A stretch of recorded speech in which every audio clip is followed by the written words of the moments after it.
विश्वामित्र समय शुभ जानी, बोले अति स्नेहमय वाणी।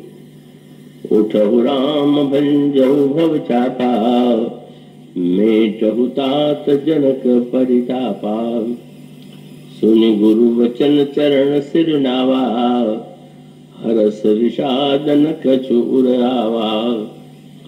ठाढ़ भये उठ सहज सुहाए, ठवन जुआ मृगराज लजाए। उदित उदय गिरि मंच पर, रघुबर बाल पतंग। बिकसे संत सरोज सब, हरसे लोचन भृंग। भगवत कथा रसिक महानुभावों, भक्तिमती देवियों, धनुष यज्ञ का जो प्रसंग श्रीमती सरला जी बिरला ने इस बार के लिए चुना, इस पर कई दिनों से हम सब विचार विनिमय कर रहे हैं। यह प्रसंग अनेक दृष्टियों से बड़ा ही अद्भुत है। यूँ जहाँ पर रामलीलाओं की परंपरा है, उत्तर भारत में विशेष रूप से, तो लीला के जिन प्रसंगों में जनता बहुत अधिक अपने को आनंदित अनुभव करती है, उसमें से धनुष यज्ञ भी एक। क्योंकि वो एक दृश्य होता है जहाँ पर देश देश के राजा एकत्र हैं। वो राजा तो एक अभिनेता ही होते हैं जो राजाओं का वेश बना करके कुर्सियों पर आसनों पर बैठे हुए होते हैं। मध्य में एक धनुष बना हुआ होता है और राजा क्रमशः उसे उठाकर तोड़ने का प्रयास करते हैं। तो उसको नाटकीय बनाने के लिए यूं तो वो धनुष इतना हल्का होता है कि आप एक छोटा बालक भी उसे उठा ले, लेकिन अभिनेता को तो यही प्रदर्शित करना है कि वो धनुष बहुत विशाल है या बहुत भारी है। और ऐसी स्थिति में जो दृश्य मंच पर दिखाई देता है, राजा प्रयास कर रहे हैं, जोर लगा रहे हैं, सांस चल रही है, और यह भी दिखाने का प्रयास किया जाता है कि कुछ राजा उसको उठाने के प्रयास में गिर पड़े। दर्शक बड़े आनंदित होते हैं और बच्चे तालियां बजा करके बहुत आनंद लेते हैं। तो धनुष का प्रसंग यह बड़ा रोचक प्रसंग है, किंतु बाहर से रोचक प्रतीत होने वाला यह प्रसंग अनेक रहस्यों से भरपूर है। आपके योग मैंने ध्यान आकृष्ट किया था कि यज्ञों की परंपरा हमारे यहाँ वैदिक काल से ही प्रचलित रही है, और उन वैदिक यज्ञों में मुख्य देवता के रूप में इंद्र या वरुण या कुबेर, अथवा बाद में जब उसको पौराणिक परंपरा से जोड़ा गया तो हरि यज्ञ या शिव यज्ञ, इस तरह से यज्ञों के अनेक नाम आपको पढ़ने सुनने और देखने को भी मिलते हों।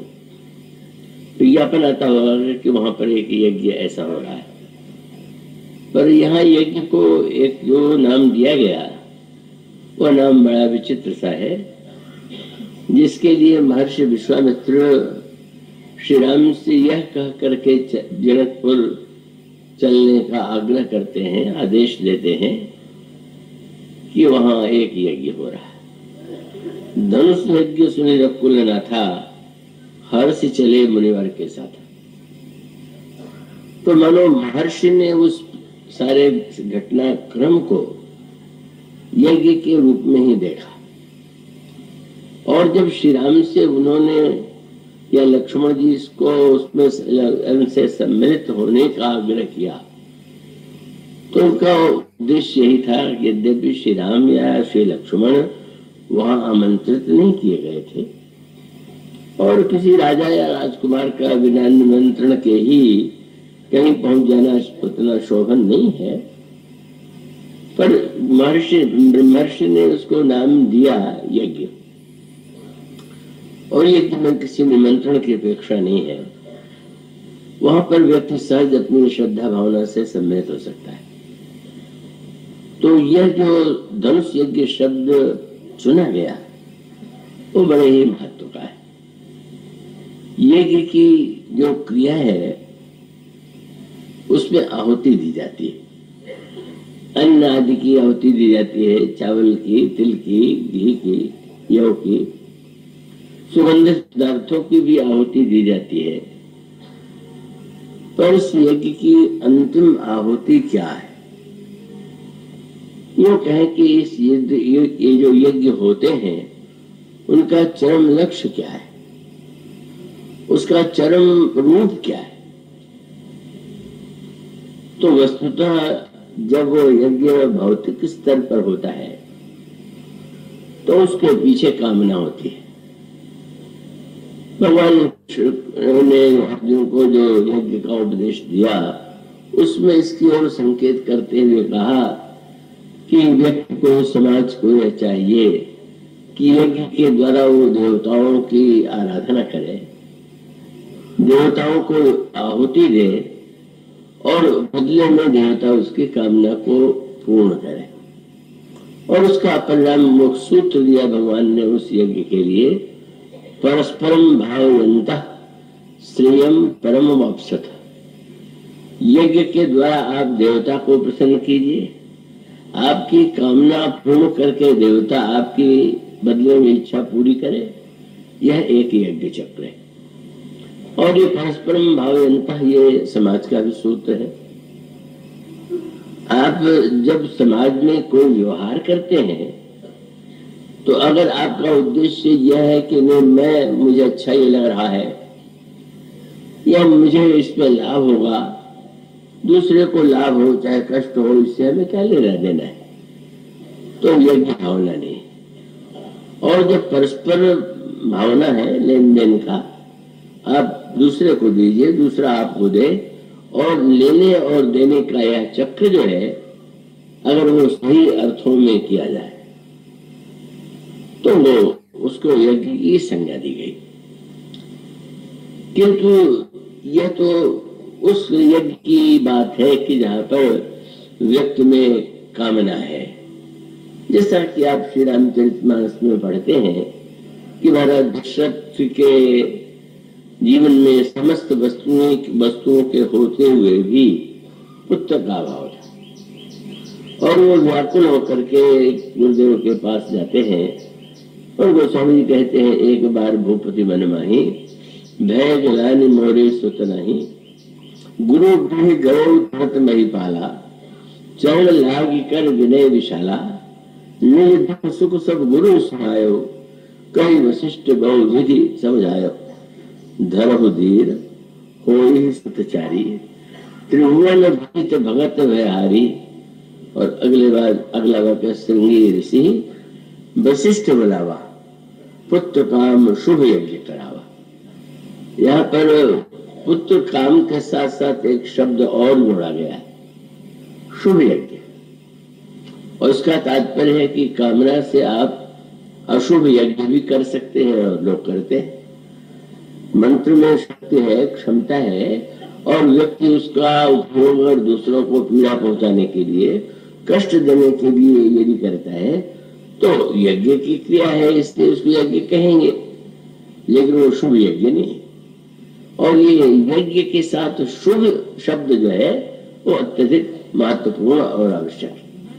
इसलिए आपने परंपरा यह देखा होगा कि जब आप दीपावली का पूजन करते होंगे तो दीवार पर जो एक दो शब्द लिखे जाते हैं, वो क्या होते हैं? दो शब्द होता है शुभ और लाभ। और इसलिए शुभ और लाभ की दृष्टि से भी उस दीपावली के मुख्य दो देवता हैं, गणेश जी महाराज और महान लक्ष्मी। तो मानो लाभ की उपलब्धि महालक्ष्मी के द्वारा होगी, यह उसके पीछे कामना है। पर उसके साथ साथ शुभ जो लाभ जोड़ा गया, गणेश जी मानो अशुभ लाभ भी होता है, दूसरे को हानि पहुंचा करके भी व्यक्ति लाभ पा सकता है, का एक व्यक्ति डाका डाल करके भी लाभ पा सकता है। लेकिन दीपावली का अभिप्राय है कि हमारे जीवन में लाभ की आवश्यकता है, पर वो लाभ जो है वो शुभता से युक्त हो। और इसीलिए गणेश के रूप में उन देवता का हम पूजन करते हैं जो विवेक के देवता है, और जहाँ पर व्यक्ति जो है तो जो पूजन या आराधना करता है वो किसी को कष्ट पहुंचाने के लिए नहीं करता। तो ये जो कल आपके सामने एक बात कही गई थी उसकी व्याख्या नहीं की गई कि रावण भी यज्ञ करता है और मेघनाद भी यज्ञ करता है, पर मेघनाद का यज्ञ शुभ यज्ञ नहीं है। गोस्वामी जी ने यह शब्द बताया कि विभीषण जी ने प्रभु को आकर के यह सूचना दिया कि महाराज मेघनाथ यज्ञ कर रहा है। तो यज्ञ भावना तो हमारे दर्शन, हमारी संस्कृति का महत्वपूर्ण शब्द है, लेकिन वहां पर विभीषण ने यज्ञ के साथ एक शब्द जोड़ा, क्या बोले? मेघनाद मख करी अपावन, अपवित्र यज्ञ कर रहा है। और उसमें अगला और व्याख्या की गई, तो यज्ञ भी कोई अपवित्र होता है क्या? जहां पूजा की जा रही है उससे आप अपवित्र क्यों कह रहे हैं?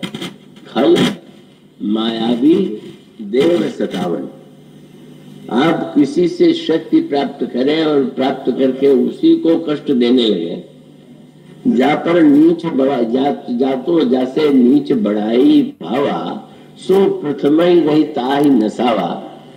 इसी वृत्ति का वह प्रसिद्ध उपाख्यान है जिसे आप भस्मासुर की कथा के रूप में जानते हैं। भस्मासुर भगवान शंकर की आराधना करता है, पूजा करता है, यज्ञ करता है, और जब भगवान शंकर प्रसन्न होकर के उससे कहते हैं कि मैं तुम्हारी इस पूजा से प्रसन्न हूं, तुम क्या चाहते हो? और भस्मासुर कहता है कि आप मुझे वरदान दीजिए कि जिसके सिर पर मैं हाथ रखूं वो भस्म हो जाए। और अपने सहज स्वभाव से शंकर जी जो है उसे स्वीकार कर लेते हैं, कह देते हैं।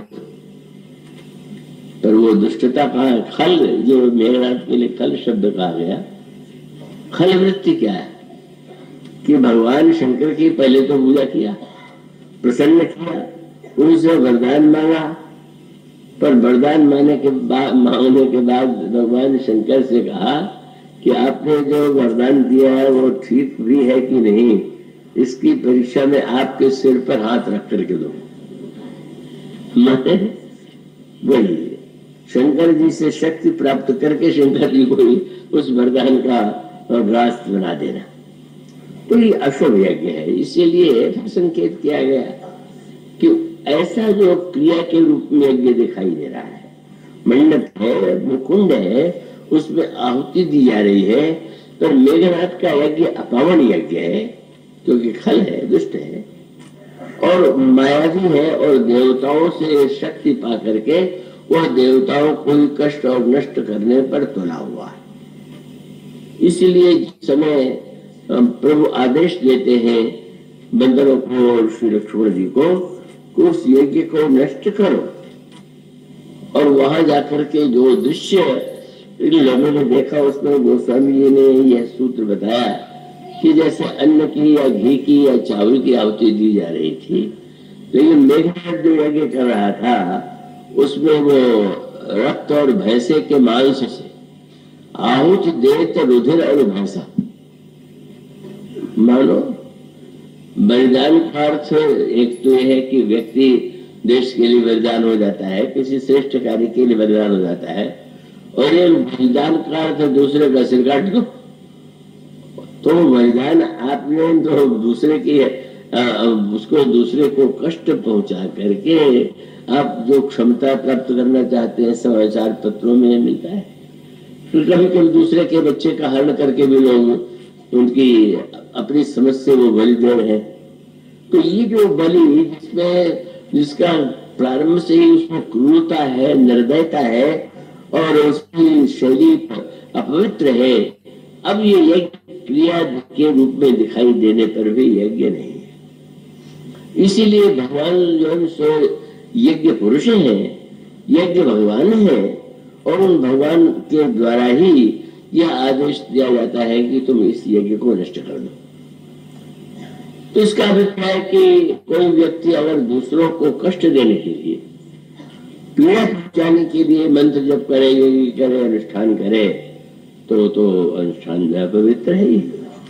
और फिर जब रावण भी जब पराजित होने लगता है तो रावण यज्ञ करता है, और वो महल में ही एकांत स्थान में यज्ञ करने जाता है, और विभीषण आकर के सूचना देते हैं। और वहां पर भी एक शब्द जोड़ा गया, मेघनाद के लिए शब्द जोड़ा गया, मेघनाद मकरई पावन खल मायावी देव सतामन।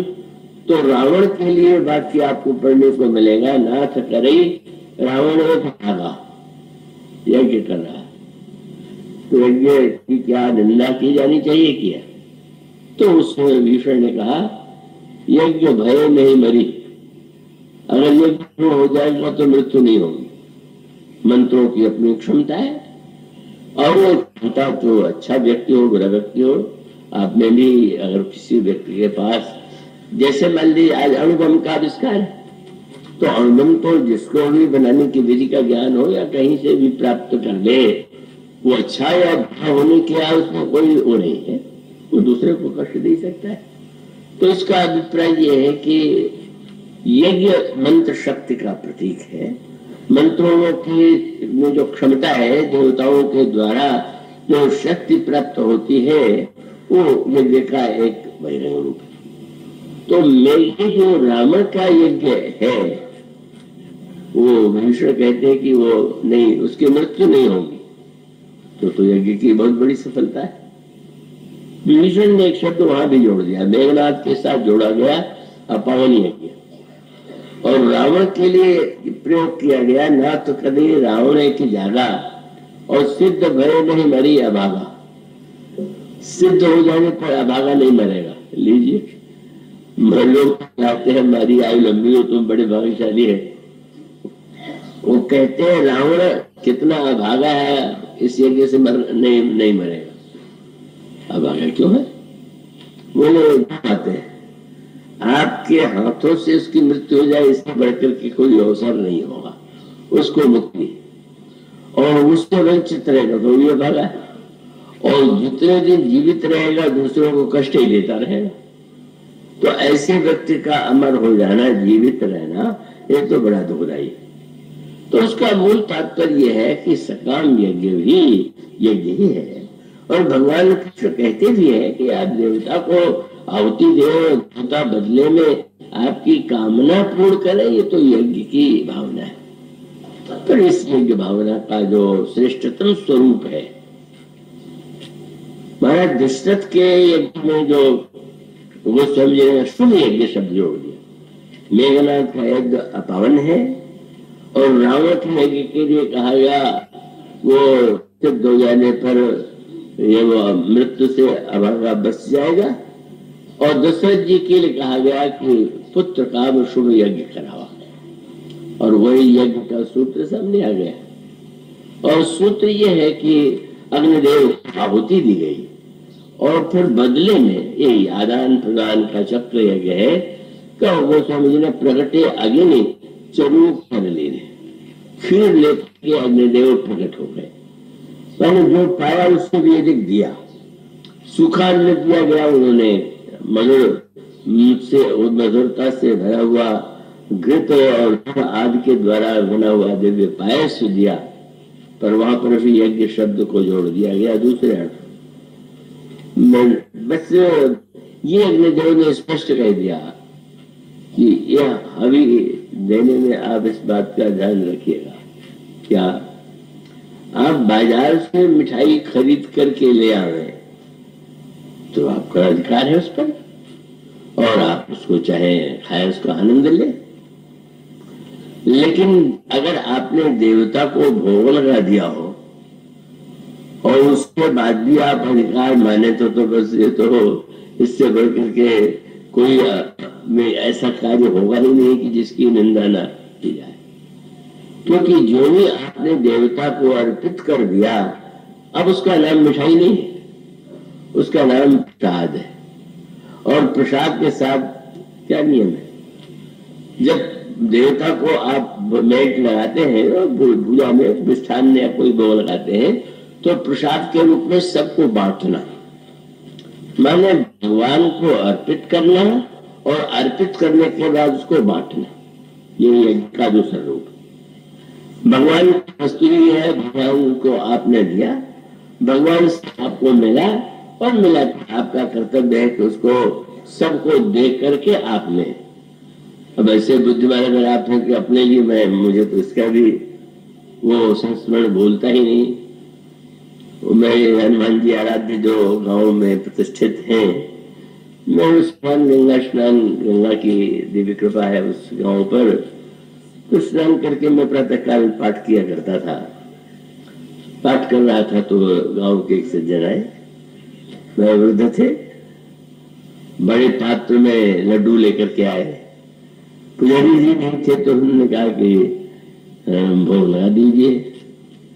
तो मैंने सोचा कि बड़ी मात्रा में आज भगवान जी को भोग लगाने आए, पर भोग लगाने के बाद वहां बहुत से बच्चे एकत्र हो गए, आवाज घंटा घड़ियाल का सो करके। तो मुझे लगा कि अब इनको प्रसाद बांट दिया जाए। तब पता चला कि वहां प्रसाद बुद्धि थी ही नहीं। क्यों? उन्होंने बड़ी उदारता से कहा इसमें एक लड्डू आप ले लीजिए।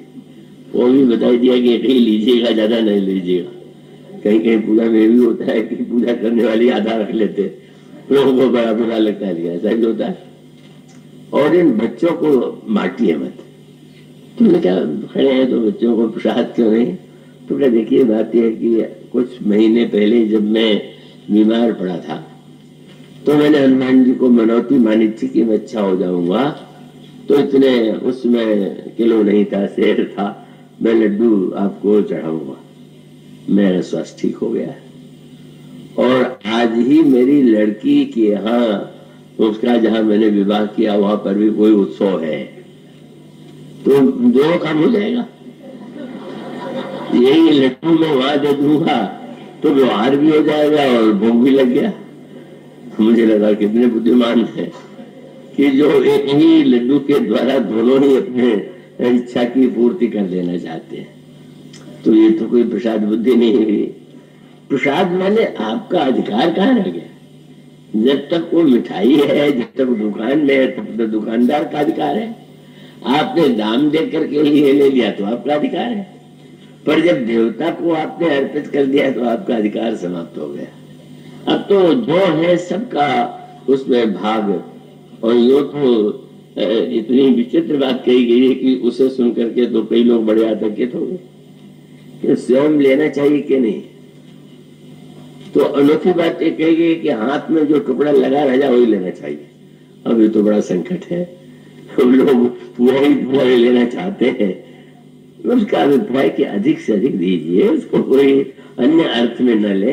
आपने जो पाया है उस पर अधिकार को छोड़ करके आप उससे देने, यही देना, यही यज्ञ।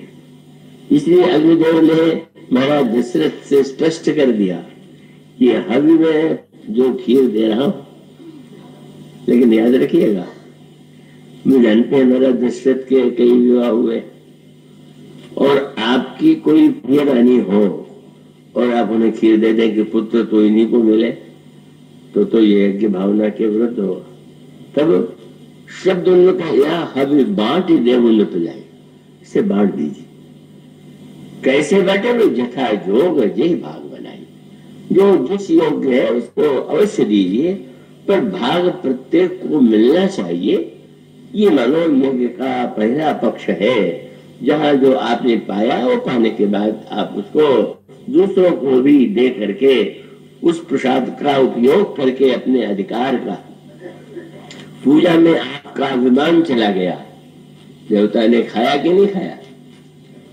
लड्डू को देखें तो जो कहते हो, पर अब जो मेरा फल था वो तो ईश्वर ने छीन लिया, अब वो आपका नहीं रह गया।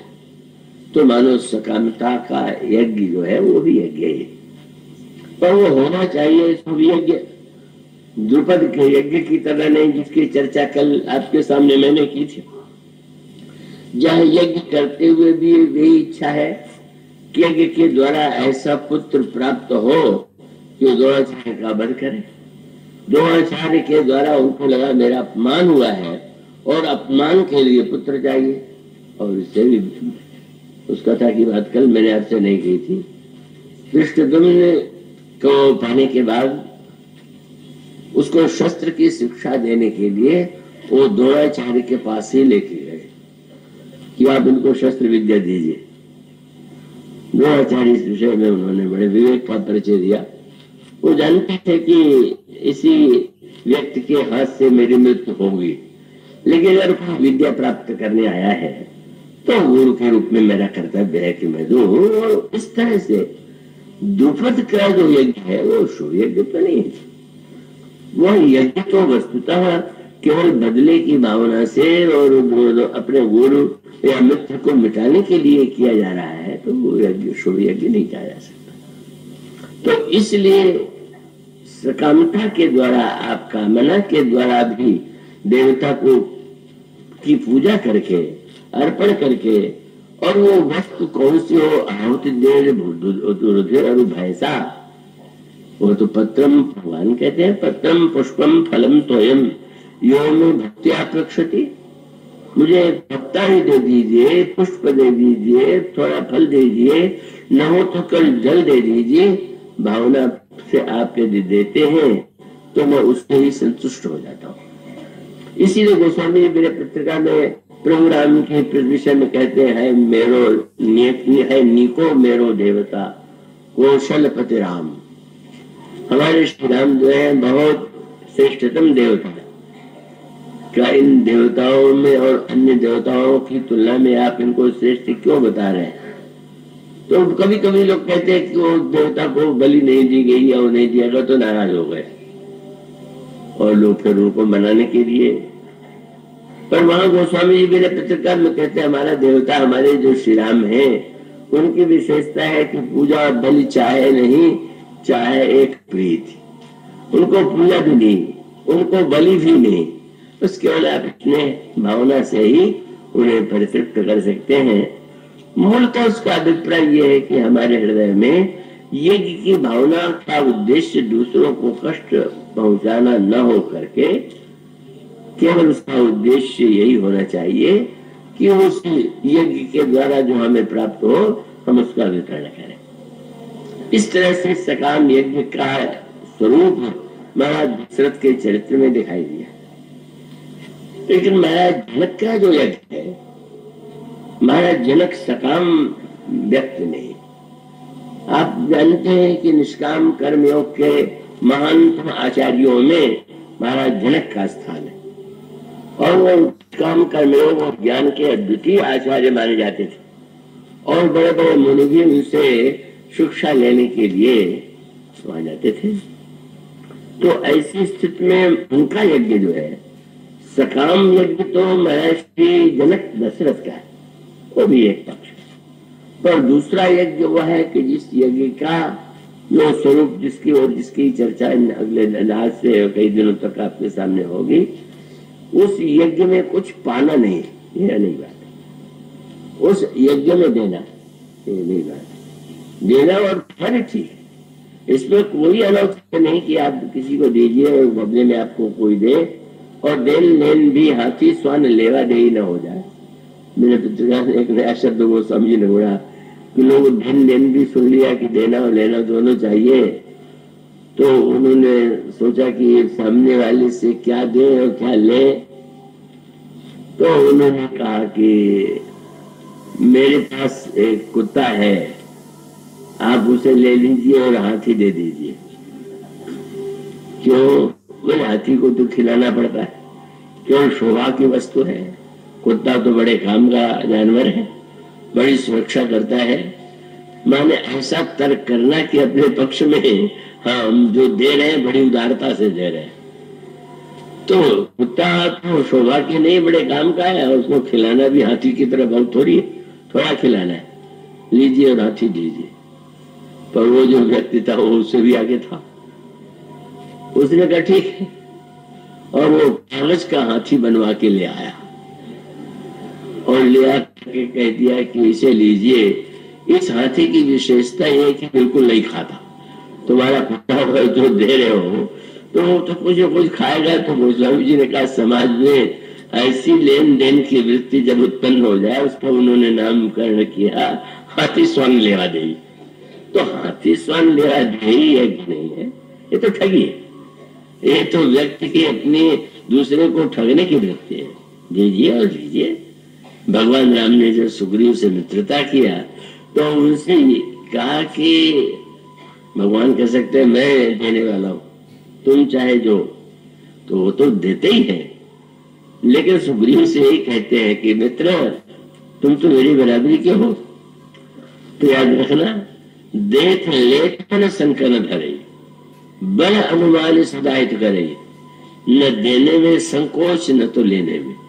इतना बड़ा सूत्र दे दिया। देने में अगर नहीं वृत्ति है तो कृपणता है, और लेने में अगर संकोच है तो दो तरह का। एक तो व्यक्ति इतना अभिमानी स्वभाव का हो जाए कि वो यह दिखाने का प्रयास करे कि हमें किसी से कुछ नहीं चाहिए।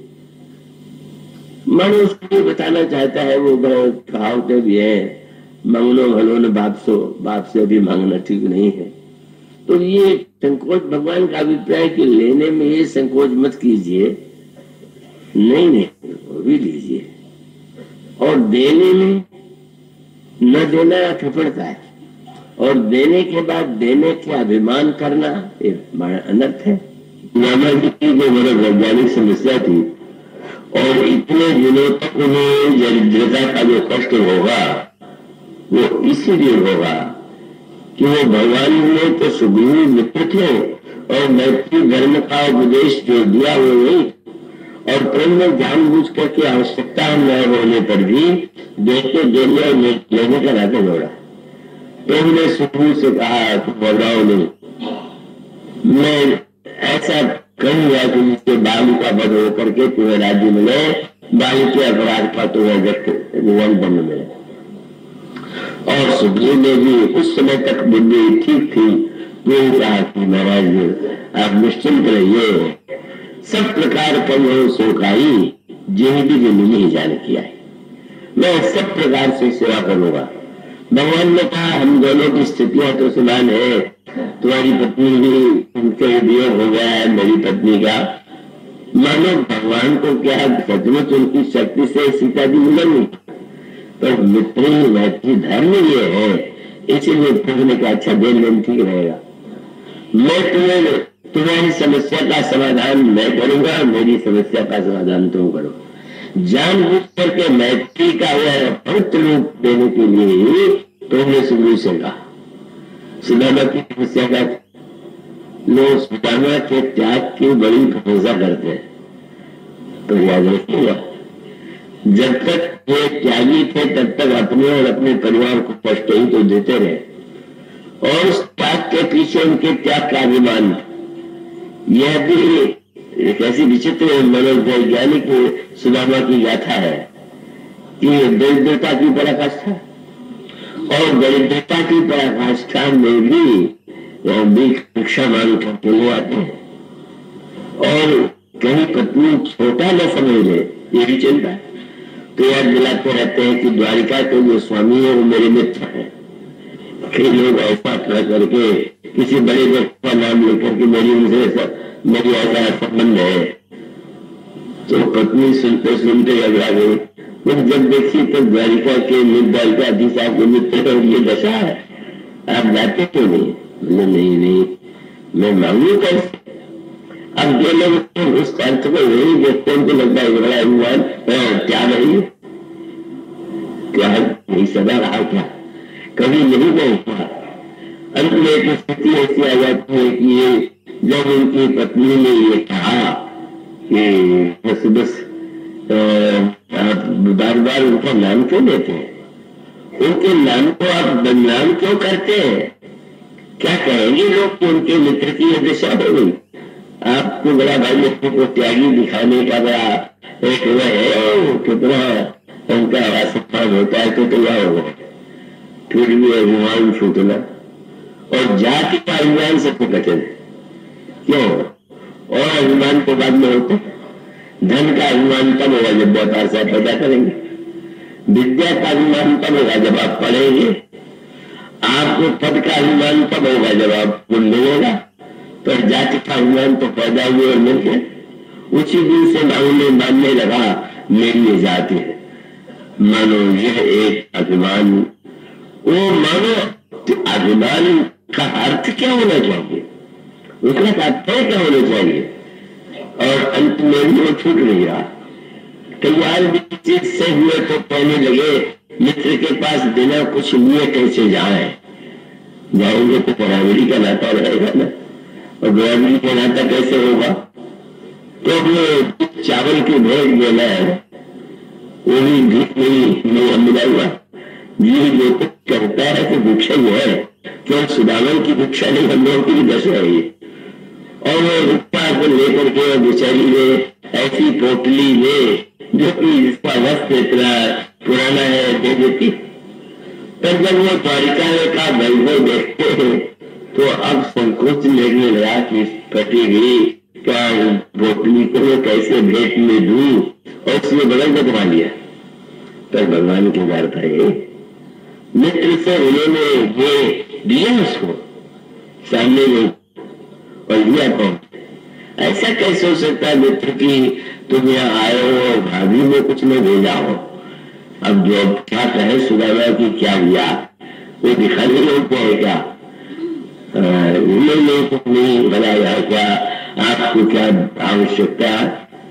बड़े विरोधी उनका लगता है लड़कपन की आदत अभी गई नहीं, कभी कथा आपने सुनी होगी कि कभी गुरु जी के लिए लकड़ी लेने के लिए दोनों बाल जो विद्यार्थी थे गए किशोर सुदामा, अंधेरी रात वो वहीं पर रहना था, भूख लगी, सुदामा के पास कुछ चले थे, भगवान कृष्ण के पास हो गई, सब लीला करके भगवान जीव नर और नारायण में जो अंतर है, अब वो जब पावन जब वो अंधेरी रात में चना चबाते हैं तो उसकी आवाज होती है, और चना अच्छा हो तो पूछते थे कृष्ण के मित्र क्या खाए हो, उन्हें खाएंगे क्या, दांत जाड़े के मारे खटखटा रहे हैं, मेरे के बहाने। माने वो भगवान से वो भी देने में उसको संकोच लगता है, और वो उसमें भी भगवान को नहीं देना चाहता। अकेले ही जीव की अभिलाषा है कि वो भोगों को भोगे, भगवान के से भी बहाना बनाना। और जब लोग पद जाते हैं भगवान आपको क्या दे, आपको तो सारा संसार ही आपका चंदन है मंदन है, तो बहुत बढ़िया होता है। ज्ञान की दृष्टि से ठीक है, पर न देने का अगर यही उपाय हो कि चंदन कैसे लगाए, वो तो आपका माथा ही नहीं है, या चंदन ही आपके योग्य नहीं है, बहाना नहीं है, तो ठीक है, ज्ञान की बात है। लेकिन वैसे और भगवान कृष्ण कितने कौतुकी कि बलात् से मिले थे, अच्छा, और वो चावल जब बिखर गया तो चावल को ही आप देते हैं। मानो एक और जीव का मिथ्याभिमान और दूसरे भगवान की उदारता। और इसीलिए किसी ने कहा भगवान बड़े ही प्रेम से उस चावल को, चावल न बना हुआ न पका हुआ, तो चबा क्यों रहे हैं? तो भक्त ने कहा चावल नहीं चबा रहे हैं, चावल नहीं चावो दाल जो सुदामा की दरिद्रता को चबा रहे हैं। पर वो दरिद्रता तो तभी दूर हुई जब भगवान के पास आए। जीव की समस्या यही है कि वो भगवान से वो देने में भी संकोच करता है और लेने में भी संकोच करता है, पर वो देन और लेन का क्रम बहुत अच्छा है। अंत में सुदामा की समस्या का समाधान भी उसी से हुआ। पर यहाँ जो महाराज जनक है वो वहां तो भगवान आए हैं दशरथ के घर में, पर पुत्र बन करके आए, और पुत्र से तो लेन देन का ही नाता होता है। आप पुत्र को देते हैं और इस आशा से कि वृद्धावस्था में आपकी सेवा करके आपको देगा। लेकिन ईश्वर ने अगर सीता जी के रूप में जनक के यहाँ जन्म लिया है तो पिता और पुत्री का नाता उस तरह का नहीं होता। पुत्री के संबंध में तो पिता को यही लगता है योग्य वर को मैं अपनी कन्या को अर्पित करूं और जितना भी देना संभव हो।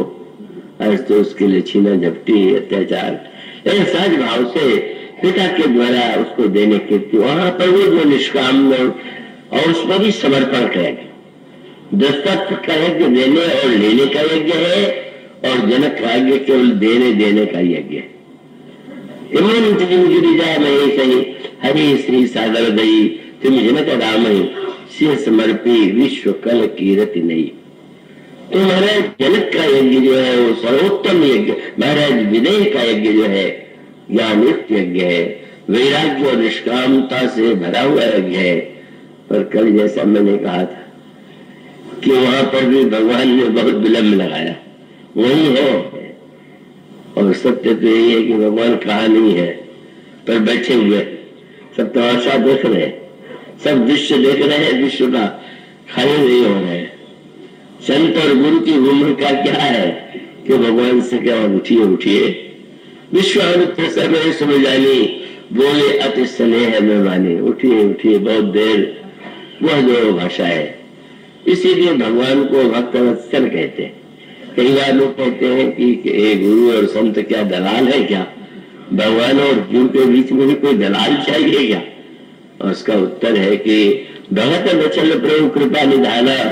जब आप गाय से दूध लेना चाहते हैं तो आप जानते हैं कि दूध गाय जो देगी वो तो बछड़े के लिए देगी, और आप बुद्धिमत्ता से उस बछड़े को आगे कर देते हैं, उसको देख करके उसमें वात्सल्य उमड़ता है, उसके स्तनों में दूध आता है और वो आप उस दूध में थोड़ा दूध उसे पिला करके सब ले लेते हैं।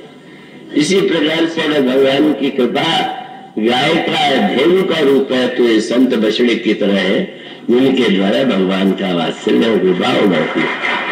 तो वो यहाँ पर भी संकेत हुई कि जब तक विश्वामित्र जैसे संत ने नहीं कहा भगवान श्री राम शांत भाव से,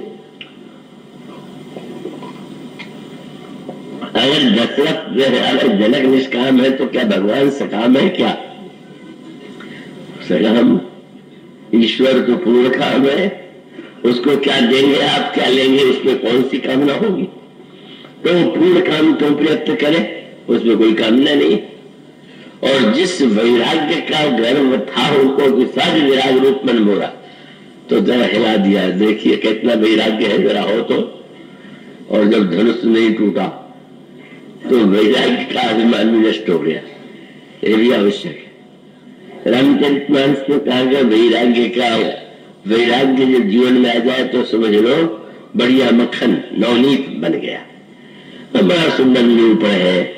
सात्विक श्रद्धा देने सुहाई जो हरि कृपा हृदय बसाई। श्रद्धा की गाय हो, सत्कर्म का चारा हो, निर्मल मन का ही हो और विश्वास का बर्तन हो, उसमें अहिंसा का दुग्ध हो, निष्कामता की अग्नि पर उसको पकावे और उसको क्षमा की वायु से शीतल बनावे और उसके पश्चात उसमें धृति वृत्ति के द्वारा उसको जमावे और उसके मंथन के बाद उसमें वैराग्य प्रकट होगा। वो काव्य है, उसका अर्थ है इस प्रकार की वृत्तियां जब क्रमशः आती है तो वैराग्य जीवन में आता है। सात्विक श्रद्धा देने सुहाई जो हरि कृपा हृदय बसाई। जप तप व्रत यम नियम आपारा जे श्रुत का शुभ धर्माचारा सोई तृण हरित चरे जब गाई। भाववत सुपाई पढ़ाई नोय निवृत्त पात्र विश्वासा। निर्मल मन हीर निज दासा परम धर्म में पै भाई। अवते अनय अकाम बनाई तो मरुत्तम क्षमा जुड़ावे। द्वितीय सम जावन दे जमावे मीठा मथे विचार मथानी। रंग ढार सरल सत्य सुबानी तब मथ कार्य ले नवनीता। विमल विराग सुभग सुपनीता। वैराग्य का इतनी साधना के बाद कहीं वैराग्य का उदय होता है। इतनी कठिनाई है वैराग्य की उपलब्धि में।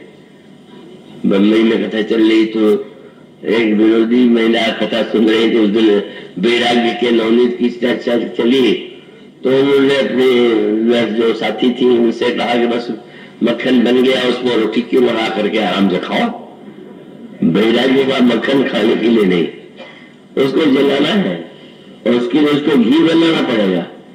इसीलिए लिखा हुआ उस दिए में उसको जलाने के लिए मक्खन से दिया नहीं जलेगा, क्या दिया जलेगा वो घी से। अब मक्खन में बत्ती डालिए तो प्रकाश उसमें होना अल्प प्रकाश और बार बार उसमें बाधा पड़ेगी। तो मक्खन को पहले घी बनाते हैं, पर घी बनाने में भी सावधानी करनी पड़ती है। बहुत देर आग पटक दीजिए तो जल जाए, और जल्दबाजी कीजिए तो मक्खन ही रह गया। तो कहते क्या है, बड़ा विश्लेषण तो बड़ा गंभीर है, उसकी चर्चा कैसे की जा सकती है। योग अग्नि करी प्रकट तब कर्म शुभाशुभ लाए, योग की अग्नि प्रकट कीजिए, शुभ और अशुभ कर्मों को लकड़ी बनाइए, और उसके पश्चात जब उस वैराग्य के मक्खन को पकाया जाएगा तो बुद्ध शिरावे ज्ञान घृत ममता मल जल जाए। कैसे, क्या उपाय है? तो मक्खन को आग पर चढ़ाओगे तो पिघलेगा, और पिघलने के बाद उसमें एक प्रकार की आवाज होगी, और चिड़चिड़ाहट की आवाज थोड़ी देर रहती है। तो जितने देर रहे उतने देर घी पका नहीं, और जब वो चिड़चिड़ाहट बंद हो जाए समझ लीजिए अब वो घी बन गया। तो जो कोरे वैराग्यवान होते हैं उनमें चिड़चिड़ापन बहुत होता है, और जब तक इनमें चिड़चिड़ापन बना हुआ है तब तक मैं विरागी, मैं त्यागी, मैं कुछ नहीं लेता, मैं महान हूं, बस मैं का जो चक्कर है उससे मुक्त तो नहीं हुआ। और इसका अभिप्राय है कि अंततः क्या वैराग्य के अभिमान को नष्ट करने के लिए भगवान नहीं खड़े हुए, वो पूर्णकाल। जरा कहते हैं मेरी कन्या इतनी सुंदरी है, कोई नहीं पाना चाहेगा, वो तो मुझको आ रहे पाना क्या है। अरे तुमने पाया है, मेरी शक्ति हो, वो तो मेरी है, तुम्हें हमको ही दोगे, और देने के लिए तुम अपनी शर्त पर दोगे। इसलिए पूर्ण काम की पूर्ण कामता, उससे जगत को बड़ी निराशा हो गई, और वैराग्य का अभिमान नष्ट हो गया। मैंने क्या भूल कर दिया, प्रतिज्ञा कर दिया, अब वो मेरी पुत्री कुंवारी रह जाएगी। तो वैरागी सहज विराग रूप में हुआ जब ज्ञान और वैराग्य का अभिमान, सात्विक अभिमान है ये अभिमान है, ज्ञान का अभिमान, वैराग्य का अभिमान कोई साधारण तुच्छ अभिमान नहीं है, वो तो श्रेष्ठ सात्विक अभिमान है। पर यहाँ तो उस महान यज्ञ में उसको भी नष्ट होना है। और यज्ञ होने के पश्चात जब वो भी समाप्त हो गया तो फिर बोले लक्ष्मण जी, और लक्ष्मण जी ने इतना फटकारा, बूढ़े जनक को किशोर लक्ष्मण ने फटकारा, कितना अद्भुत संकेत। और लक्ष्मण जी ने कहा कि मैंने तो सुना था कि जनक के समान कोई तत्वज्ञ नहीं है, और मुझे लगा भी था कि सही है। क्यों? बोले हम दोनों को देख करके महाराज ने जब ये कहा महर्षि ब्रह्मर्षि से कि ये तो ब्रह्म ही दो रूप बना के आया, तो मुझे लगा था कि सचमुच इनके विषय में जो प्रशंसा ठीक थी। पर आज उनकी व्याकुलता देख करके लगा कि वो शायद झूठा ही था, क्योंकि ये ज्ञान होता कि ये ब्रह्म, तो ये तो ज्ञान होता कि सीता कौन है, और सीता आवश्यक नहीं तो उनको चिंता क्यों हो रही है कि उनका ज्ञान ही हो, वो विवाह को अनादिकाल से ब्रह्म और शक्ति तो सदा सदा से अभिन्न है। इसलिए उन्होंने कहा आपने ऐसा कह दिया, कहीं जनक जैसा अनुचित मानी, वो मूर्ख ऐसी बात करता तो वरिष्ठ न होता, बहुत बड़े ज्ञानी आपको ऐसी बात की। और तब स्तब्धता था गई, जनक संकोच में बढ़ गए, और तब संत की भूमिका सामने आई।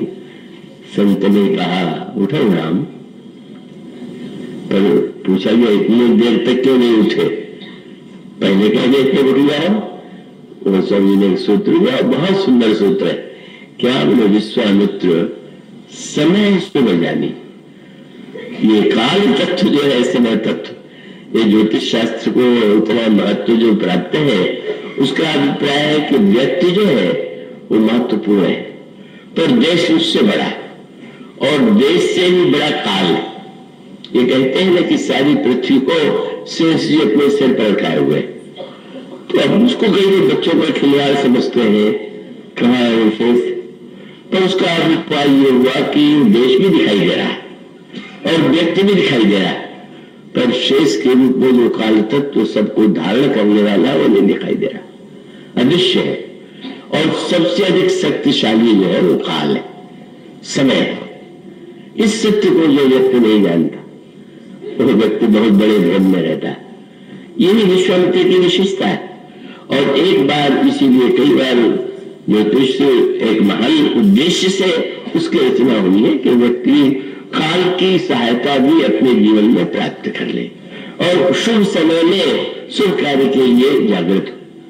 पर यह न भूलिएगा कि इस व्यक्ति के जन्म कुंडली से जैसे भूकंप आया तो जब लाखों व्यक्ति मरते हैं तो वो कोई व्यक्ति के जन्माक्षर से उसका कोई संबंध नहीं, वो मनोदेश की विपत्ति है जिसमें व्यक्ति का महत्वपूर्ण हो गया।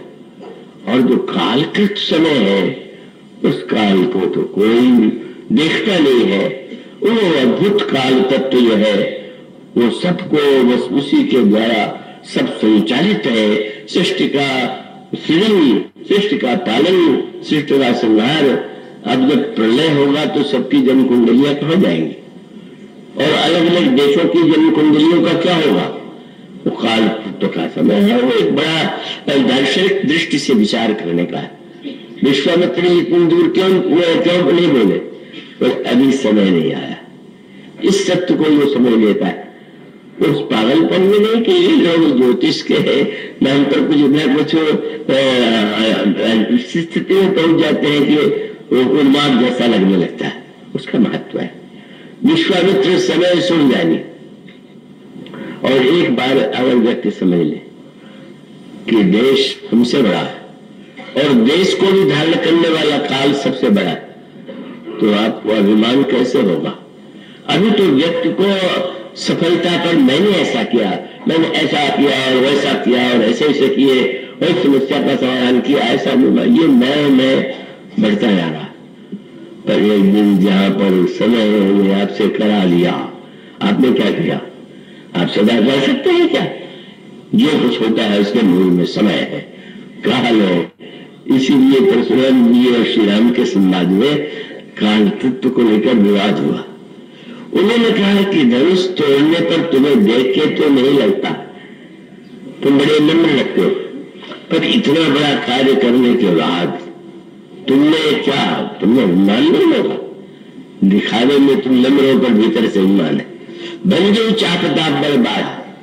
जो उत्तर दिया वो योग्य शिष्य का गुरु के सिद्धांत का पालन है। उन्होंने कहा महाराज अभिमान तो तब होता कि जब मैंने तोड़ा होता, और जब मैं तोड़ने वाला होता तो मैं क्यों लगाता?